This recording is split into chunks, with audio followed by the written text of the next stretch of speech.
I'm making some of Protective Diet's grain bowls, fermented grain bowls, or I should say probiotic topped grain bowls.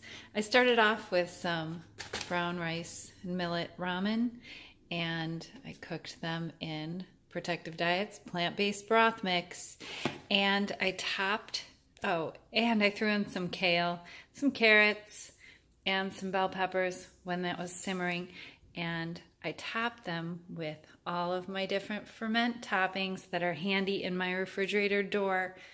This one's not topped yet. I'm working on it, and this one is topped and ready to go with everything from probiotic onions, ruby raw kraut, our fermented cranberries, fermented jalapenos or Fresno peppers, and then if I want it even more spicy, I can top it with our fermented hot sauce. Delicious on a Protective Diet. Oh, and fermented bell peppers, of course. Super protective, anti-aging grain bowls on a Protective Diet.